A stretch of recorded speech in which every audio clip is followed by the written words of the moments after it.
আসসালামু আলাইকুম। আচ্ছা, আমাকে ক্লিয়ার শুনতে পাচ্ছ? দুই একজন একটু হাই হ্যালো করো তো।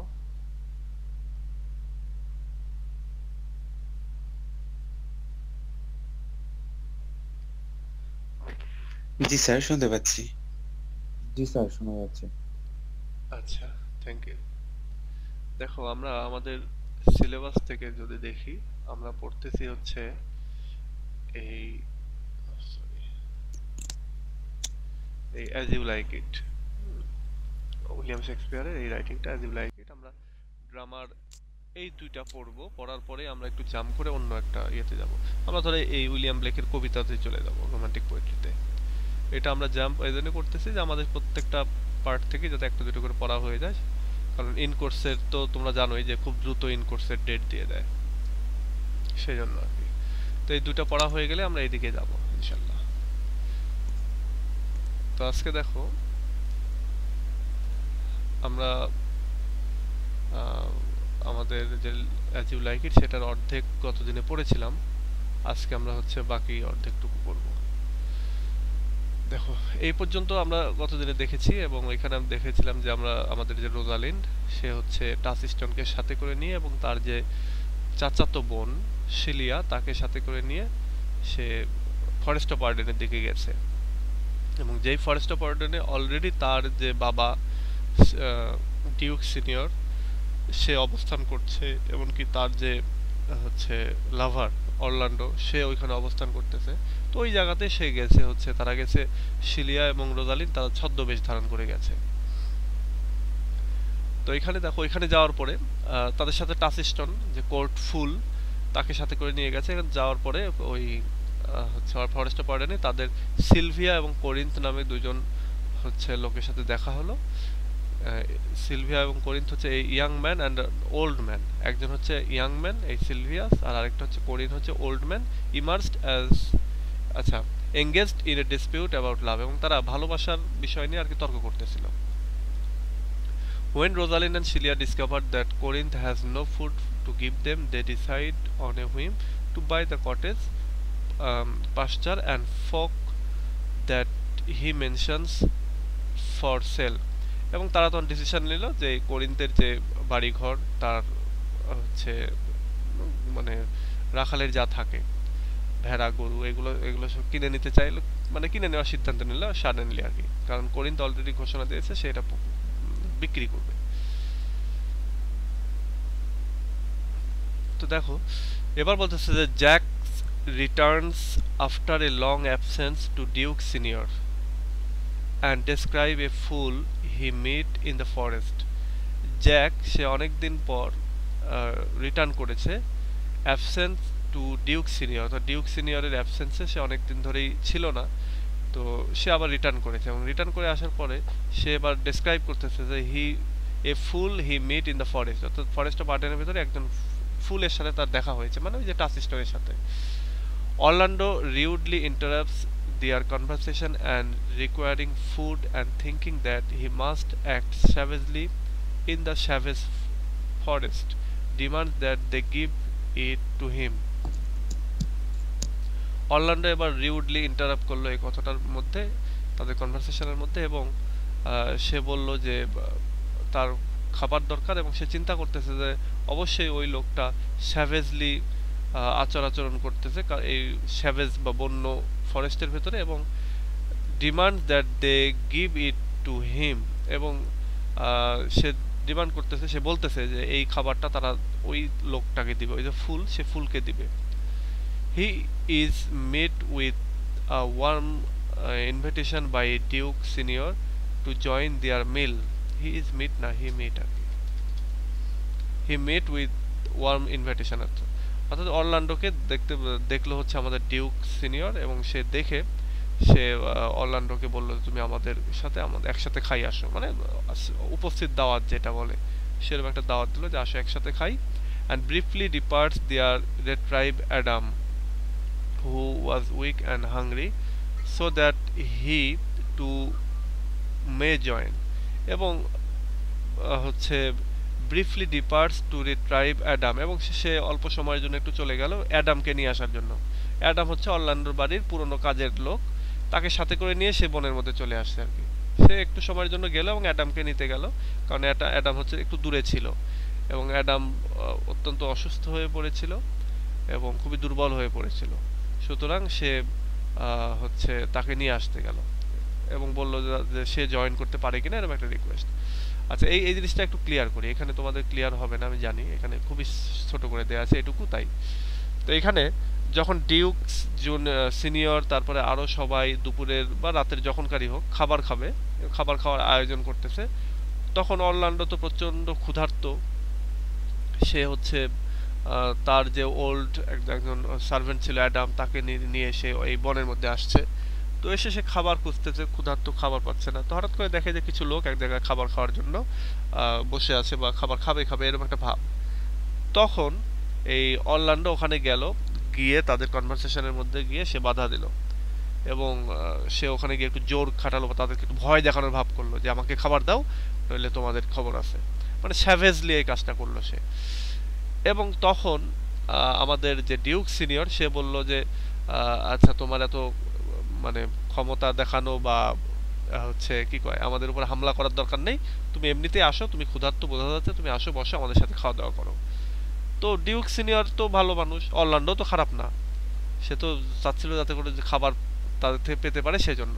তো তখন অরল্যান্ডো একটু শান্ত হলো এবং সে বলতেছে আচ্ছা আমার সাথে আরেকজন আছে একটু দূরে, ও খুবই দুর্বল হয়ে গেছে, বৃদ্ধ মানুষ, তো ওকে নিয়ে আসি। তো বলছে যাও ঠিক আছে, তাকে নিয়ে আসে এবং তাকে নিয়ে এসে আমাদের সাথে খাবারে জয়েন করো। ঘটনাটা এই আর কি। At the court, Duke Frederick orders Oliver to bring Orlando to court within the year. রাজপ্রাসাদে ডিউক ফ্রেডারিক সে ওই যে অরল্যান্ডোর ভাই অলিভার তাকে বলতেছে তুমি 1 বছরের ভেতরে, মানে ওই যে বছরে আর কি তারা আছে, যে এই বছরের ভেতরেই তুমি অরল্যান্ডোকে আবার রাজপ্রাসাদে ফিরিয়ে নিয়ে আসো। In the forest, Orlando begins posting love poems to Rosalind on trees. আচ্ছা, এবার ওই যে বনের মধ্যে যাওয়ার পরে আমাদের অরল্যান্ডো সে তো লাভ সিকনেস কাজ করতেছে তার ভেতরে। হ্যাঁ, রোজালিন্ডকে ওই যে প্রথম দেখায় লাভ এট ফার্স্ট সাইট যেটা হয়েছে সেটার ফলে সে প্রচন্ড আবেগী হয়ে পড়েছে এবং এখন তখন তো ফেসবুক ছিল না, ফেসবুকে ভালোবাসার স্ট্যাটাস দেবে, তো সে কি করতো ওই লাভ লেটার লিখতো, লিখে লিখে গাছের গায়ের সাথে ঝুলিয়ে দিত বা কোথাও গাছের গায়ের সাথে আটকিয়ে দিত, এরকম করতো। তো এটাই বলতেছে যে পোস্টিং লাভ পোয়েম পোস্ট করতেছে টু রোজালিন্ড অন ট্রিজ, অর্থাৎ গাছের সাথে এগুলো আটকে দিচ্ছে আর কি। Privately, Shelia reveals to Rosalind that she knows Orlando to be the infatuated poet. এবং যখন শিলিয়া এবং রোজালিন্ড এক জায়গায় আছে তখন আর কি শিলিয়া বলতেছে রোজালিন্ডকে যে আসলে এই অরল্যান্ডো হতে পারে একজন ইনফ্যাচুয়েটেড পোয়েট, মানে ভালোবাসার প্রতি তার একটা ইনফ্যাচুয়েশন রয়েছে, সেরকম একজন কবি হইতে পারে, সে মন থেকে হয়তো বা এই কবিতাগুলো লিখে নাই, তার এখন এই মুহূর্তে ইনফ্যাচুয়েশন কাজ করতেছে, আকর্ষণ কাজ করতেছে। Soon after, Orlando enters and Rosalind, in disguise as a man named Ganymede, mentions the 3 poems to him. ঠিক কিছুক্ষণ পরে ওখানে অরল্যান্ডো আসলো, অরল্যান্ডো এসে বলতেছে যে মানে অরল্যান্ডো আসলে এসে ওখানে রোজালিন্ডকে দেখতে পেল, তো রোজালিন্ড ওখানে আসলে একটা ছদ্মবেশ ধারণ করে আছে, ছেলের ছদ্মবেশ ধারণ করে আছে এবং ওখানে সে নাম নিয়েছে গ্যানিমিড। তাহলে তোমাদের এরকমটা কোশ্চেন আসতে পারে যে ব্রিফ কোশ্চেনে যে রোজালিন্ডকে গ্যানিমিডকে, তো দুইটা একই লোক, হ্যাঁ একই হচ্ছে। এখানে গ্যানিমেড মানে পুরুষের নাম ধারণ করা হচ্ছে কারণ সে ছদ্মবেশ ধারণ করেছে পুরুষের, তাই mention the 3 poems to him.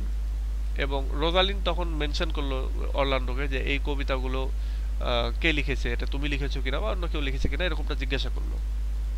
When he admits to being their author, she offers to cure him of his love. She will pretend to be Rosalind and act as a despicable version of her. আচ্ছা, এখানে বলতেছে যে যখন জিজ্ঞাসা করলো Rosalyn যে এই কবিতাগুলি কার, কে লিখেছে, তখন অরল্যান্ডো বলল যে এগুলো আমি লিখেছি।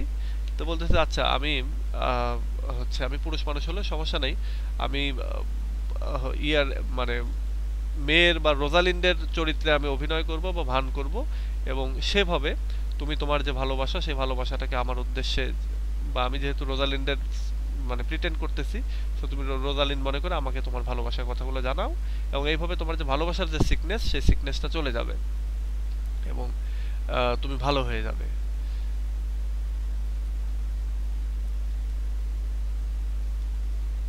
সে তার একটা হচ্ছে কি বলে সেকেন্ড ভার্সন হিসেবে কাজ করবে আর কি। যদিও ডেসপিকেবল মানে হচ্ছে ঘৃণ্য বা হেয় করা বা নিস, কিন্তু এইখানে মানে যেহেতু রোজালিন হচ্ছে তার প্রতি বা তাকে আসলে ওইভাবে ইয়ে করেনি, যদিও তাদের ওইভাবে সামনাসামনি ভালোবাসা এখনো আদান প্রদান হয়নি, ওই একবার দেখেছে ওইটুকুই আর কি। তো এখানে বলতেছে তুমি তোমার যে ভালোবাসা সে ভালোবাসাটা আমার প্রতি জানিও, আমি রোজালিন্ডের হয়ে মানে অভিনয় করবো আর কি, এটা বলতেছে। Taciturn and Audrey, Taciturne's fiancé, are conversing about Audrey's non-poetical nature, which Sir Oliver Martex arrives to perform their wedding service. আচ্ছা, টাসিস্টন এখানে এই বনে আসার পরে অড্রি নামে একজনের সাথে তার দেখা হয়ে যায় এবং তাদের ভেতরে ভালোবাসা হয়ে যায়, এমনকি বিয়ে পর্যন্ত ঠিক হয়ে যায়। তো এই জায়গাটাই বলতেছে টাসিস্টনের ফিয়ন্সি হচ্ছে এই অড্রি, এবং তারা দুজনে কথাবার্তা বলতেছে, এমনকি অড্রির যে নন পোয়েটিক্যাল নেচার, অর্থাৎ সে যে ওরকম কবিতা পছন্দ করে না বা কবিতা বুঝে না এরকম একজন ক্যারেক্টার সে, তো তার নন পোয়েটিক্যাল এই পোয়েটিক্যাল ক্যারেক্টার সম্পর্কে তারা কনভারসেশন করতেছে। এবং ঠিক ওই সময়ে স্যার অলিভার মার্টেক্স, সে হচ্ছে একজন যাজক টাইপের লোক, সে আসলে হচ্ছে তাদের বিয়ে দেওয়ার জন্য। অলিভারকে আমরা একটু দেখে আসি।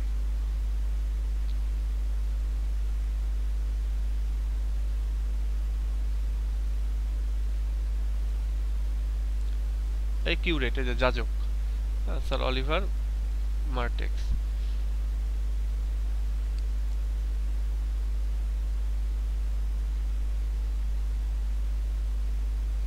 এই যে স্যার মানে সে আসছে ওই অড্রিয়ার আমাদের টাসিস্টনের বিয়ে দিতে। At Jack's suggestion, however, Taciturn decides to have a proper marriage in a church and so dismisses Martex. আচ্ছা, ঠিক ওই মুহূর্তেই জ্যাক সাজেশন দিল যে তোমাদের বিয়ে হওয়া উচিত একটা চার্চে, এইভাবে না, এই জায়গায় না। এবং তখন টাসিস্টন ডিসাইড করলো যে আচ্ছা ঠিক আছে, আমরা তাহলে ভালোভাবে বিয়ে করবো একটা চার্চে গিয়ে। তো যেহেতু বনের মধ্যে এখন এখানে চার্চ নেই, সো আপাতত এই বিয়ের ডেটটা মানে ক্যান্সেল করা হলো। মার্টেক্স তখন এইটাকে ডিসমিস করে দিল। Corinne invites Rosalind and Celia to come witness an exchange between Sylvius and his lover Phoebe, in which Sylvius pleads with Phoebe not to scorn him and call her cold. আচ্ছা, কোরিন সে Rosalyn এবং শিলিয়াকে ডাকলো যে তোমরা আসো, দেখো একটা জিনিস, সেটা হলো যে সিলভিয়াস সে তার যে লাভার ফিবি তাকে সে ভালোবাসার কথা বলবে আর কি। এবং যেখানে আমরা দেখতে পাই যে সিলভিয়াস সে হচ্ছে ফিবিকে বলতেছে যে তুমি আমাকে আর অপমান করিও না এবং আমার প্রতি এরকম মানে বাজে আচরণ করিও না। When Rosalind, dressed as Ganymede, intervenes and attacks Phoebe with a slew of insult, Phoebe falls immediately in love with him. আচ্ছা, এরপরে রোজালিন্ড ওইখানে যেহেতু সে পুরুষের পোশাক পরে আছে, গ্যানিমেড নাম ধারণ করে, সে এখানে আসলো এবং ফিবিকে সে অপমান করলো যে তুমি এইভাবে তাহলে সিলভিয়াসকে এভাবে অপমান করো, এই সেই তুমি বাজে, এরকম আর কি, তাকে অপমান করলো। এবার এই ফিবি সে কি করলো, এই আমাদের যে রোজালিন্ড, এ যেহেতু গ্যানিমেডের ছদ্মবেশ ধরে আছে, তাকে দেখে তার প্রেমে পড়ে গেল। মানে যেহেতু মেয়ে কিন্তু দেখতে সে পুরুষের পোশাক আশাক পরে আছে, তাকে দেখতে অসাম লাগতেছে, তো সে তার প্রেমে পড়ে গেল। Orlando comes late to meet Rosalind as Ganymede. Orlando একটু দেরি করে আসলো এই রোজালিন্ড বা গ্যানিমেডের সাথে দেখা করতে, and she scolds him for his tardiness, এবং সে তার যে এই যে দেরি করা বা তার যে আলস্য, এটার কারণে তাকে একটু অপমান করলো বা একটু গালমন্দ করলো। After Rosalind as Ganymede gives Orlando a lesson of love. Rosalind এখানে গ্যানিমেড দেশে যেহেতু আছে, সে হচ্ছে অরল্যান্ডোকে একটা ভালোবাসার ক্লাস দিল আর কি। হি ডিপার্টস, এবং সেই ক্লাসটা করিয়ে বা সেই একটা লিসন দিয়ে, অনুশীলনী দিয়ে সে এখান থেকে চলে গেল, নিয়ে আর কি সে চলে গেল। Soon after Sylvius arrives with a love letter that Phoebe has written for Ganymede. ঠিক এরপরেই হচ্ছে সিলভিয়াস সে একটা লাভ লেটার নিয়ে আসলো, যে লাভ লেটারটা ফিবি লিখেছে হচ্ছে গ্যানিমেডকে দেওয়ার জন্য। Oliver enters shortly after a after and gives Rosalind a bloody napkin sent to her from Orlando, who recently fought off a lioness. In order to save Oliver's life, Rosalind faints. আচ্ছা, Oliver এবার এখানে আসলো। Oliver হচ্ছে ওই যে অরল্যান্ডোর ভাই। তো Oliver এখানে এসে আসলো এবং এসে রোজালিন্ডকে একটা ব্লাডি ন্যাপকিন দেখালো, মানে রুমাল টুমাল এরকম কিছু একটা রক্তাক্ত, এবং দেখালো এবং বলল যে এটা হচ্ছে অরল্যান্ডো তাকে পাঠিয়েছে। এবং এই অরল্যান্ডো সে রিসেন্টলি একটা লায়নেস, মানে হচ্ছে ফিমেল লায়ন আর কি, ফিমেল সিংহ, তার সাথে সে মারামারি করেছে অলিভারের প্রাণ রক্ষার জন্য। এবং এইটা শুনেই রোজালিন্ড অজ্ঞান হয়ে গেল, যে নিশ্চয়ই অরল্যান্ডোর খারাপ কিছু হয়েছে এরকম আর কি। তো এখানে একটা জিনিস আমি একটু ক্লিয়ার করি, সেটা হচ্ছে যে ওই বনের মধ্যে যখন ডিউক ফ্রেডরিক, এই যে এখানে ডিউক ফ্রেডরিক অলিভারকে বলেছে না যে তুমি যেভাবে হোক অরল্যান্ডোকে আবার ফিরিয়ে নিয়ে আসো রাজপ্রাসাদে, তো এই ডিউক ফ্রেডরিকের কথা শুনে অলিভার, অর্থাৎ অরল্যান্ডোর বড় ভাই, সে আসছে ঘুরতে ঘুরতে এই বনের মধ্যে। বনের মধ্যে আসার পর একটা সিংহ তাকে অ্যাটাক করে, মানে হচ্ছে ফিমেল সিংহ তাকে অ্যাটাক করে, এবং সেই জায়গাটাতে আমাদের অরল্যান্ডো পৌঁছে যায় এবং সে এটা দেখে সে তখন ওই মানুষটাকে সেভ করে দেখতেছে এটা তার নিজের ভাই অলিভার। তো তাকে নিয়ে আসে এবং এই অলিভার পরবর্তীতে অরল্যান্ডোর কাছে রোজালিন্ডের কথা শুনে সে অরল্যান্ডোর যে ন্যাপকিনটা, সে ন্যাপকিনটা নিয়ে এখানে আসে। Oliver reveals to Orlando that he has fallen in love at first sight with Celia. এরপর অলিভার সে প্রকাশ করলো অরল্যান্ডোর উদ্দেশ্যে যে আমি শিলিয়াকে প্রথমবার দেখেই আমি ভালোবেসে ফেলেছিলাম। who he thinks is the shepherdess as that is her disguise. এবং যেহেতু শিলিয়া একজন শেফার্ড্রেস হিসেবে আছে, মহিলা মানে ফিমেল রাখাল হিসেবে আছে, তো তাকে সেই রাখাল হিসেবেই সেও ভালোবেসে ফেলে। Rosalind enters and tells Orlando that she is skilled in the art of magic and can promise him that if he truly loves Rosalind, he will be married to her the next day. Rosalind এবার বলল যে অরল্যান্ডোর কাছে এসে যে আমি সত্যিকার অর্থে আমি জানি, হচ্ছে জাদু জানি, এবং আমি প্রমিস করতেছি, আমার জাদু বলতেছে যে তুমি যদি সত্যিকার অর্থেই তুমি যদি রোজালিন্ডকে ভালোবেসে থাকো তাহলে হচ্ছে তোমাদের বিয়ে হবে। She articulates all the unions that will happen the next day. এবং পরবর্তী দিনে কি কি ঘটবে সে সব কিছুই বলল। Orlando Sylvius herself will be married, এবং সে বলল যে আগামীকাল অরল্যান্ডোর বিয়ে হবে, সিলভিয়াসের বিয়ে হবে, এমনকি আমারও বিয়ে হবে। মানে গ্যানিমেড বলতেছে তার কথা যে তারও বিয়ে হবে। যেহেতু অরল্যান্ডোর বিয়ে হবে তাহলে তো তার নিজের বিয়ে হবে, কারণ রোজালিন্ডের সাথেই তো বিয়ে হবে।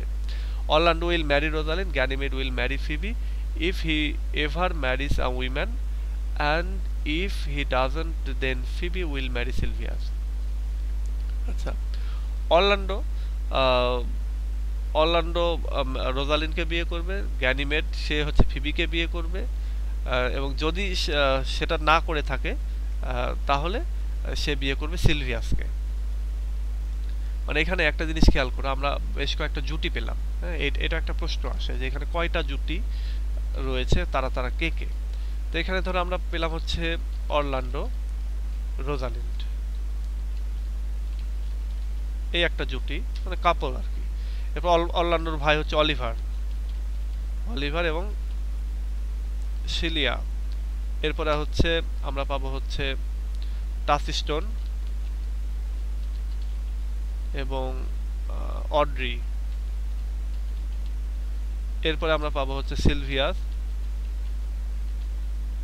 এবং Phoebe.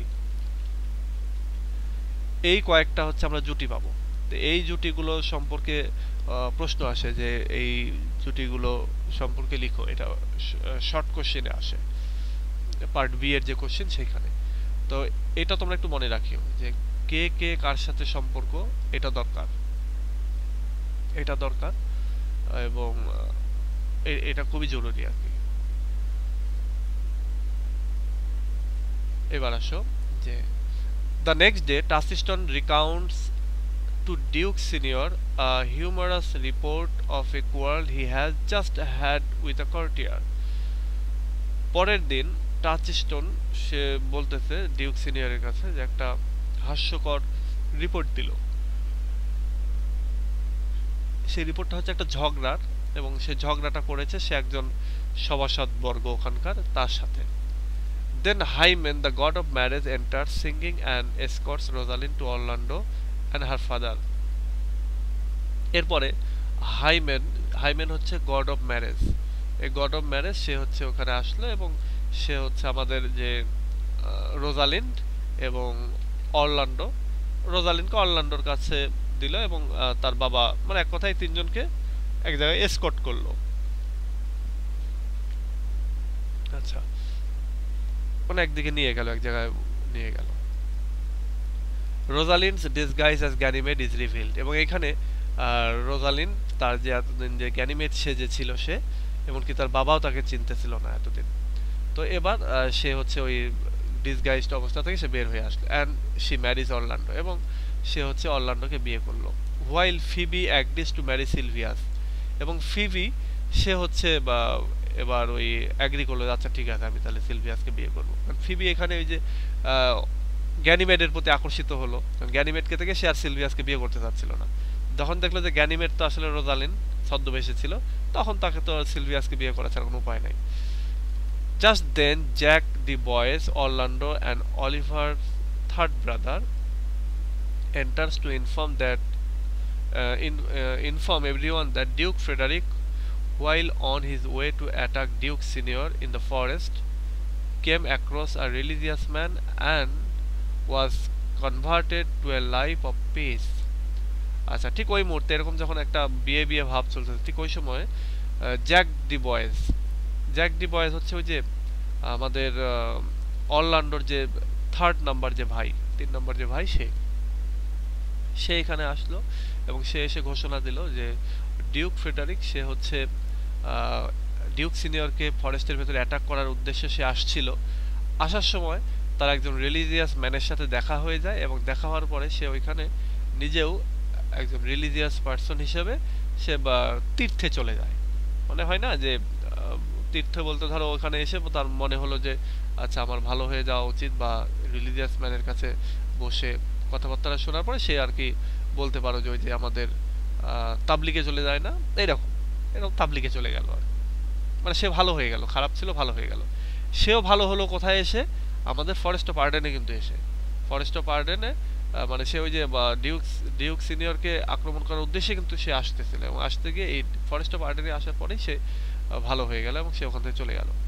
Duke Frederick has also decided to return his crown to his banished brother and restore all of his lands.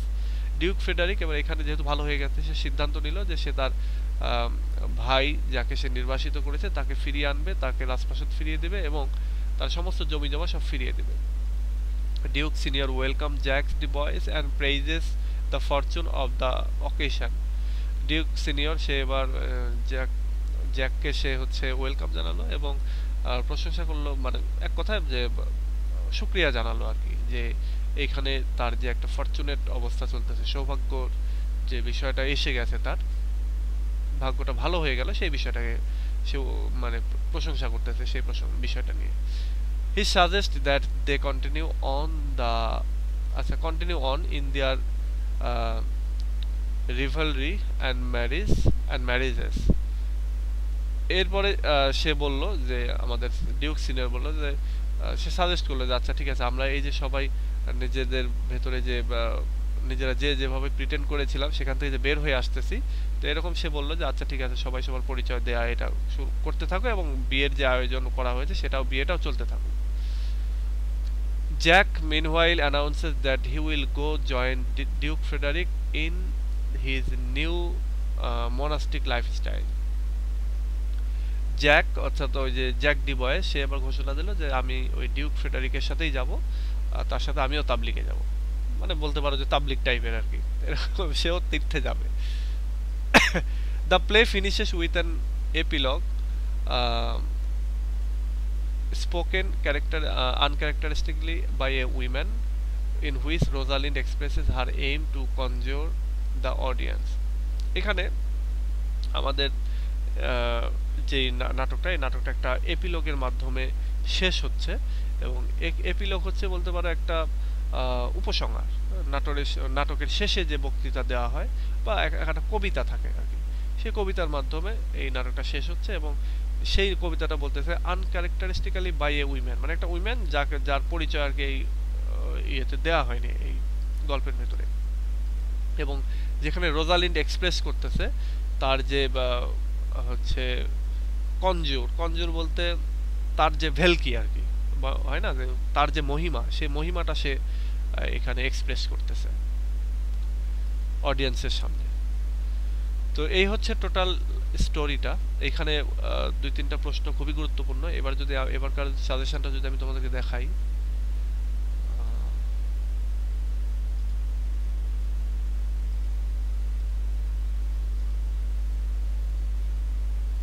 এবারে সাজেশনে কি দিয়েছি এবং গতবারের সাজেশনে কি দিয়েছিলাম, এটা যদি দেখাই তাহলে তোমরা তোমাদের ইম্পর্টেন্ট প্রশ্ন এখান থেকে পেয়ে যাবা। দেখো এবারে সাজেশন দিয়েছি হচ্ছে এইখান থেকে প্রশ্ন, মানে সামনে যে পরীক্ষা হবে সামনের মাসে, সেই পরীক্ষা যে depict the character of Rosalind and Celia. Rosalind এবং শিলিয়ার ক্যারেক্টার আলোচনা করতে বলেছি। তারপরে discuss Shakespeare's wit and humour in as you like it. As you like ইটে উইলিয়াম শেক্সপিয়ার যে উইট অ্যান্ড হিউমার ইউজ করেছেন, মানে এক কথায় মজা এবং জ্ঞানের যে বিষয়, উপস্থিত বুদ্ধি যেগুলো ইউজ করেছেন রোজালিন্ডের ক্যারেক্টারের মাধ্যমে, সেটা আলোচনা করতে বলেছি। আরেকটা হচ্ছে importance of forest of Arden, forest of আর্ডেনের গুরুত্ব, ফরেস্ট অফ আর্ডেন কি রোল প্লে করতেছে, হ্যাঁ, বা তার ভূমিকা কি, তার ইম্পর্টেন্স কি, সেইগুলো আলোচনা করতে বলা হচ্ছে। একটা জিনিস খেয়াল করো যে এই ফরেস্ট অফ আর্ডেনে কিন্তু সবাই এসে আশ্রয় নিচ্ছে, এবং ফরেস্ট অফ আর্ডেনে এত একটা মহিমা যে ফরেস্ট অফ আর্ডেনে এসে ডিউক ফ্রেডারিকের মতো বাজে লোকও ভালো হয়ে যাচ্ছে, এবং ফরেস্ট অফ আর্ডেনে এসে সবার বিয়ে হচ্ছে, সবাই এখানে আসলেই যেন নিরাপদ হয়ে যাচ্ছে, নিরাপত্তা পেয়ে যাচ্ছে, এখানে এসে ভালোবাসাগুলো ফুলফিল হচ্ছে, যেটা রাজপ্রাসাদে হয়নি। তো সব মিলিয়ে এই ফরেস্ট অফ আর্ডেনের একটা ভালো গুরুত্ব আছে। তো এটা একটা গুরুত্বপূর্ণ প্রশ্ন। অ্যাজ ইউ লাইক হচ্ছে লাইক এর ভেতরে যে wit and humour, wheat and humour যদি আমি সংক্ষেপে বলি, উইট মানে হচ্ছে উপস্থিত বুদ্ধি, আর হিউমার মানে হচ্ছে সেই উপস্থিত বুদ্ধির মাধ্যমে যে একটা হাস্যরসাত্মক পরিবেশ তৈরি করা এবং সেটার মাধ্যমে কার্যসিদ্ধি করা সেটা। যেমন ধর রোজালিন কিভাবে আসলো এখানে, সে গ্যানিমেড সেজে আসলো, এবং গ্যানিমেড সেজে এসেছে অরল্যান্ডো তার প্রেমিক, কিন্তু অরল্যান্ডোর সামনে সে অভিনয় করতেছে যে অরল্যান্ডোকে সে চিনে না, সে রোজালিন হিসেবে ভান করতেছে, অরল্যান্ডো তাকে প্রেম নিবেদন করতেছে। তো এই সব কিছু হচ্ছে হিউমারের ভেতরে হাস্যকর পরিবেশ। তারপরে ওই যে সিলভিয়াস এবং ফিবি হচ্ছে রোজালিনকেই ভালোবাসতেছে, রোজালিন তো মেয়ে ছদ্মবেশে আছে, কিন্তু তাকে দেখে ভালো লেগে গেছে বা তাকেই সে পছন্দ করতেছে বা ভালোবাসতেছে। তো এই সব কিছু মিলিয়ে এখানে খুব ভালো হাস্যরসাত্মক পরিবেশ আছে আর কি। অলিভার সেও আসছে, এসে শিলিয়াকে দেখে তার ভালো লেগে গেছে। এরপরে এখানে আসে হচ্ছে ক্যারেক্টার তো কেমন হয় জানোই, তোমরা হয়তো বা ইয়েতে পড়েছো, ফার্স্ট ইয়ারে থাকতে তোমাদের সাইলাস বার্নারে তোমরা ক্যারেক্টার পড়েছো না, এপির ক্যারেক্টার অথবা সাইলাস বার্নারের ক্যারেক্টার। তো এরকম ভাবে ক্যারেক্টার এখানে দিয়েছি। এই তিনটা হচ্ছে এবারের গুরুত্বপূর্ণ। গতবার কি দিয়েছিলাম দেখো, এই যে তোমরা এগুলোতে কোশ্চেনও পাবা, হ্যাঁ। গতবার দিয়েছিলাম হচ্ছে এখানে দিয়েছিলাম, গতবার দিয়েছিলাম হলো bring out the romantic elements in as you like it. As you like ইটে রোমান্টিক কি কি গুণাবলী আছে সেগুলো। তারপর ডিপিক দ্য ক্যারেক্টার অফ শিলিয়ার ক্যারেক্টার গতবারও দিয়েছিলাম। তারপর evaluate on Shakespeare's wit and humour in as you like it. Wit and humour গতবার দিয়েছিলাম, কিন্তু ওইগুলো গতবার আসেনি। গতবার যেগুলো আসছিল সেটা যদি আমরা দেখি, এই যে এই বোল্ড করে দেওয়াগুলো মনে হয় আসছিল, দেখি তো আমি দেখি তো কি কি আসছিল, এটা তার আগেবারে কোশ্চেন।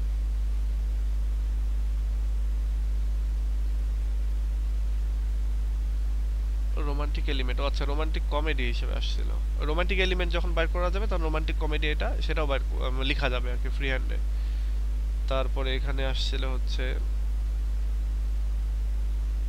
একটাই আসছিল, অ্যাজ ইউ লাইক ইট।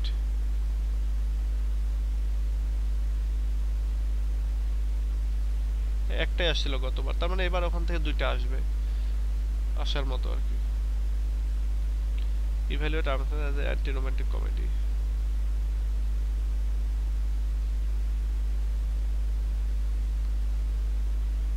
ও না, এটা বোল্ড মানে যে এটাই আসছিল তা না, আমি জাস্ট এখানে হয়তো অন্য কোনো কারণে বোল্ড করা আছে। এটা হচ্ছে তার আগের বারের কোশ্চেন। Part C. দেখো আরো কোশ্চেন যেরকমটা হয় সেটা হচ্ছে যে এই যেমন এখান থেকে গতবার আসছে হচ্ছে describe the role of chorus in ইডিপাসিলেস। ইডিপাসিলেসকে কোরাসের ভূমিকাটা কি। তারপরে এই যে how does Oedipus finally find out real identity of the killer of Laius. লায়াসের সঠিক যে পরিচয় সেটা কিভাবে বাই করলো আমাদের ইডিপাস।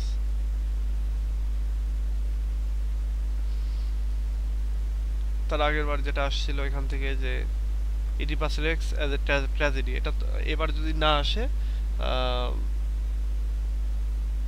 তোমাদের জন্য ইম্পর্টেন্ট হবে এটা। তারপর comment on dramatic irony used in Sophocles Oedipus Rex. Oedipus রেক্সের ভিতরে যে ড্রামাটিক আইরনি এগুলো আমরা পাবো আর কি।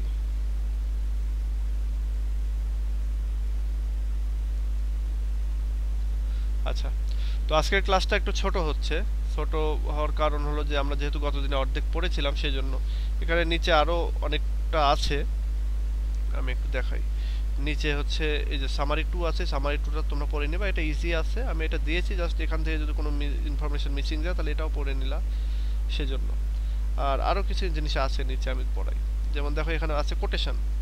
কোটেশন হচ্ছে যেমন এই যে all the world is a stage, এটা একটা বিখ্যাত উক্তি, তোমরা বিভিন্ন সময় এটা পড়েছো যে সারা বিশ্বই যেন একটা স্টেজ, নাট্যমঞ্চ, এবং আমরা সবাই তার হচ্ছে নায়ক নায়িকা বা প্লেয়ার, অভিনেতা। এই যে all the men and women merely players. তো এটা একটা বিখ্যাত কোটেশন, এটা তোমাদের লিখতে হবে বিভিন্ন জায়গায়, বিশেষ করে ব্রড কোশ্চেনে। এছাড়াও আরো অনেকগুলো আছে, সেগুলো আমরা বিভিন্ন সময় পাবো বড় প্রশ্ন যখন পড়বো তখন। তো এইখানে দেখো একটা কথা বলতেছে যে feature of Shakespeare's most famous monologue. Monologue কি জানো? মনোলগ তোমরা পড়েছো? মনোলগ কি? মনোলগ হচ্ছে এক মিনিট।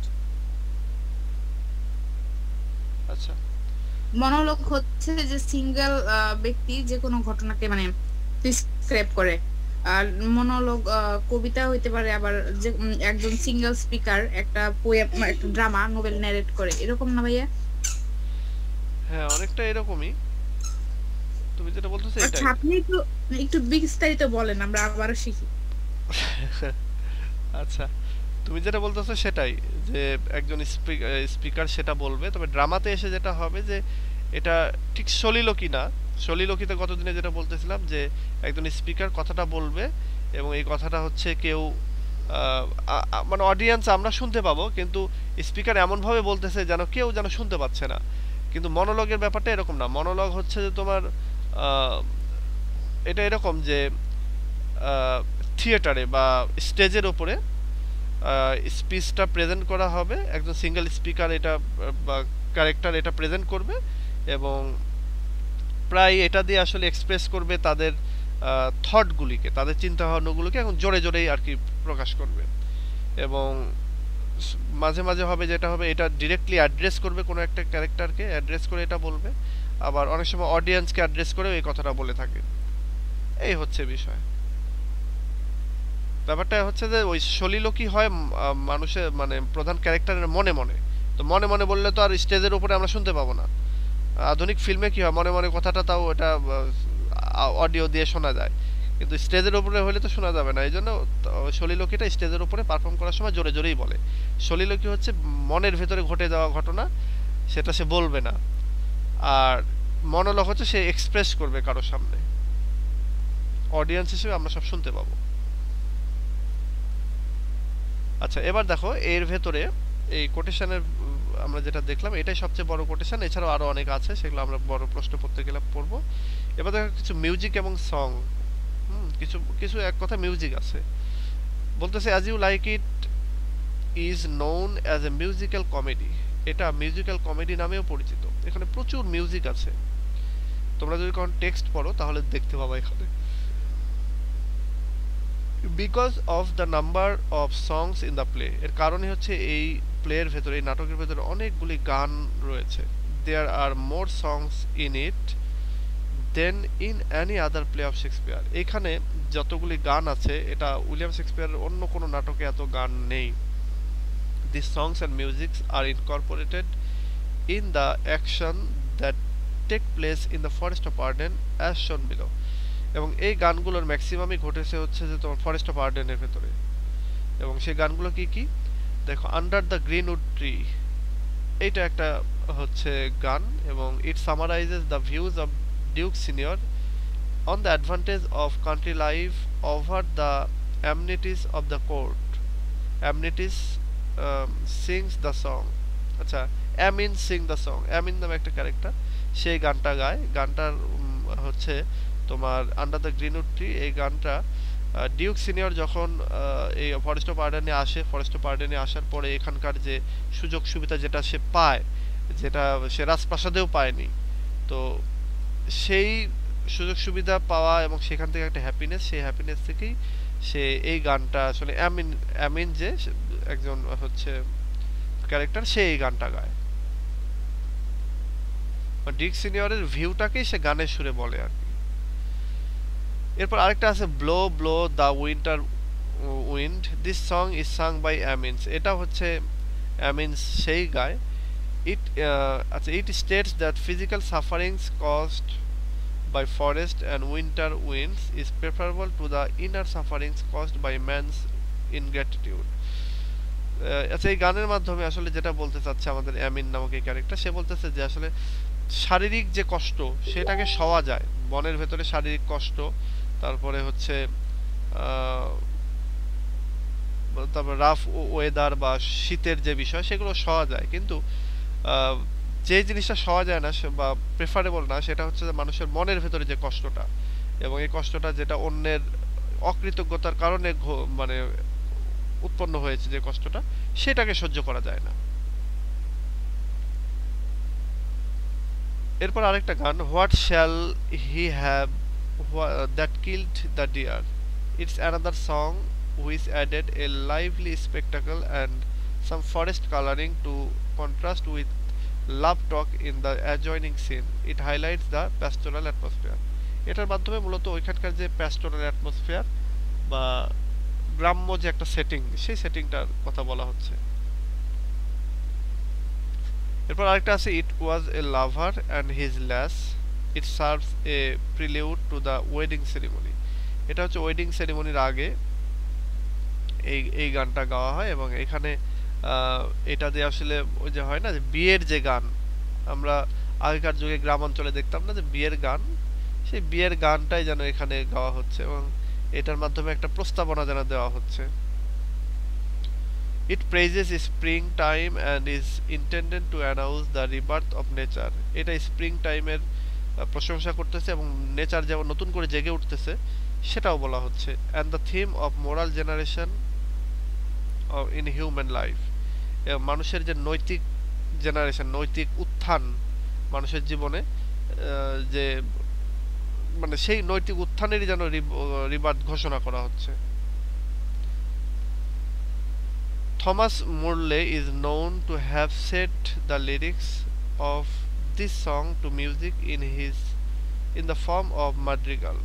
আচ্ছা, এখানে এই পর্যন্তই আসলে যে এই কয়েকটা গান রয়েছে এখানে, এবং এই গানগুলো কোনটার মাধ্যমে কি বোঝানো হচ্ছে, যদিও এগুলো পরীক্ষার জন্য অত গুরুত্বপূর্ণ না, তারপরে অনেক সময় এটা শর্ট কোশ্চেনে দিয়ে দেয় পার্ট বিতে, যে এখানে যে সংগুলো রয়েছে সংগুলো সম্পর্কে আলোচনা করো, describes the songs and music in as you like it, তখন এই যে এইভাবে আলোচনা করতে হবে। আচ্ছা, তো এই হচ্ছে আলোচনা টোটাল। তোমাদের কারো কিছু যদি বলার থাকে বলো। আজকে ক্লাসটা ছোট হলো, মাঝে মাঝে এরকম হবে যে কোনো ক্লাস হয়তো একটু ছোট হয়ে যাবে, কোনোটা আবার দেখা যাচ্ছে যে অনেক বড় হবে।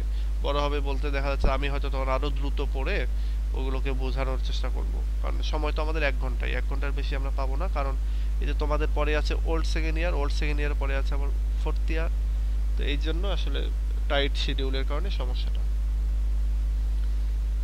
আচ্ছা, এখন তোমাদের কারো কিছু বলার থাকলে বা কোনো কোশ্চেন থাকলে বা এছাড়া অন্য কোনো বিষয় সম্পর্কে কোনো কোশ্চেন থাকলে করতে পারো। ভাইয়া আমার একটু কোশ্চেন ছিল এটা নিয়ে। হ্যাঁ, বলো। এই যে এখানে যে ফরেস্ট অফ আর্ডেনে আসার আগে কি রোজালিন্ড আর অরল্যান্ডোর কি প্রেমটা হয়েছিল নাকি হচ্ছে হ্যাঁ এইটা ফরেস্ট অফ আর্ডেনে আসার পরে? না, এটা আগেই হয়েছিল। আগেই হয়েছিল যখন ওই যে ফরেস্ট অফ আর্ডেনে আসার আগে যখন অরল্যান্ডো ওই যে একজন চার্লস যে কুস্তিগীরের সাথে মারামারি করতে গিয়েছিল, কুস্তি খেলতে গিয়েছিল, ওইখানে গিয়েই ওই আমাদের রোজালিন এবং শিলিয়া তারা ওই মারামারিটা দেখতে গিয়েছিল। দেখতে গিয়ে ওখানেই তাদের একটা মানে লাভ এট ফার্স্ট সাইট যেটা সেটা হয়। এবং আমাদের অরল্যান্ডোকে রোজালিন বলে যে তুমি এখানে জয়েন করিও না, তুমি এখানে জয়েন করলে সে একজন যেহেতু বিখ্যাত কুস্তিগীর, রাজপ্রাসাদের কুস্তিগীর, সে তোমাকে মেরে হাড্ডি গুড্ডি ভেঙে ফেলবে। তো তখন সে রোজালিন্ডের ওই কথা না শুনে বরং সে আরো ওই মারামারিতে অংশগ্রহণ করে এবং সে জিতে যায়। তো ওই যে এক কথায় লাভ এট ফার্স্ট সাইট, এরপরে আবার জিতে গেল, সব মিলে ভালোবাসাটা বেশ গাঢ়ই হয়ে যায়, কিন্তু আনফরচুনেটলি এই সেপারেশন ঘটে এবং পরবর্তীতে আবার সবাই এসে ফরেস্ট অফ আর্ডেনে ইয়ে হয়ে যাচ্ছে আর কি, এক হয়ে যায়। ভাই আর একটা কোশ্চেন, হ্যাঁ সেটা বলো। হচ্ছে এই যে ডিউক ফ্রেডরিক সে তো হচ্ছে অলিভারকে বলছিল যে হচ্ছে অরল্যান্ডোকে তুমি খুঁজে নিয়ে আসো, এটা কেন বলছিল সে? আচ্ছা, এটা আমার কাছে কেন জানা। বলছিল এটা আমার মনে নাই এখন।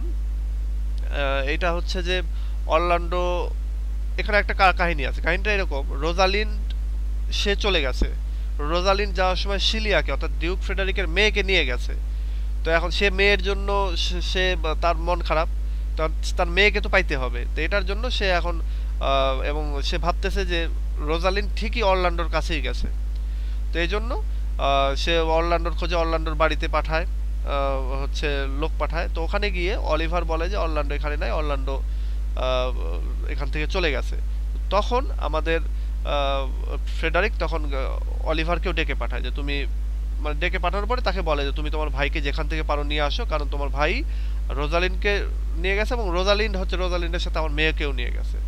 তো এটা তুমি এই বছরের মধ্যে, মানে এক বছরের মধ্যে তুমি এই কাজটা করো, তোমার ভাইকে নিয়ে আসো যেভাবেই হোক, কারণ আমার মেয়েকে পেতে হবে। এবং রোজালিনকে খুঁজতে বা অরল্যান্ডোকে খুঁজতে খুঁজতে এবার অলিভারও ওই বনের মধ্যে যায়, গিয়ে সে হচ্ছে ওই যে একটা সিংহের দ্বারা আক্রান্ত হয়, সিংহ তাকে আক্রমণ করে বসে। এবং ওইখানে ফরচুনেটলি অরল্যান্ডো ওখানে গিয়ে সিংহের সাথে মারামারি করে লোকটাকে বাঁচায় এবং দেখে যে সেটা তার বড় ভাই হচ্ছে অলিভার। তো ওইখান থেকে তাদের দুই ভাইয়ের আবার মিল হয়ে যায় এবং পরবর্তীতে যখন দেখে যে অলিভারও আসতেছে না, আবার এদিকে যেভাবে হোক সংবাদটা পায় ডিউক ফ্রেডারিক যে ডিউক সিনিয়র এখানে এসে একটা যেন রাজপ্রাসাদ যেন মানে একটা সভাসদ বর্গ যেন চালাচ্ছে বা একটা দেশ চালানোর একটা ভাব করতেছে। তখন ডিউক ফ্রেডারিক প্রচন্ড ক্ষেপে যায় এবং সে আক্রমণ করার উদ্দেশ্যে রেডি হয়ে চলে আসে। এবং ফরেস্ট পার্টিনে আসার পরেই তারা হচ্ছে এক হারমিটের সাথে দেখা হয় তাদের, মানে সন্ন্যাসী বা বলতে পারো যে আমরা আমরা বলতে পারি যে মৌলবী টাইপের লোকের সাথে আর কি দেখা হয়। এবং সেখানে তার সাথে কথাবার্তা হয়, একটা সময় সে সিদ্ধান্ত নেয় যে আচ্ছা, মানে সে ভালো হয়ে যায় আর কি। ভালো হয়ে সে ওই যে কি বলে তীর্থে চলে যায় এবং সে তার ভাইকে সবকিছু ফেরত দিয়ে দেয়। এই হলো কাহিনী। আচ্ছা, আর কারো কিছু বলার আছে? বলো, জিজ্ঞাসা করো। না আসলে স্যার আমার আমার কিছু জিজ্ঞাসা করার নাই, এই বাচ্চারা চুপ। কিছু স্যার জিজ্ঞাসা আমাকে করার নাই, কারণ কি বলতেছিলেন। আসলে ভাইয়া আমার রুমে মানে আমার ছোট বাচ্চা আছে, তো ওনার সাথে আরো 3-4 জন খেলে। যাই হোক, এটার জন্য সরি। আমার শ্বশুর গত সপ্তাহে স্ট্রোক করে মানে হাফ প্যারালাইজড, এই জন্য 3টা ক্লাস মিস করছি।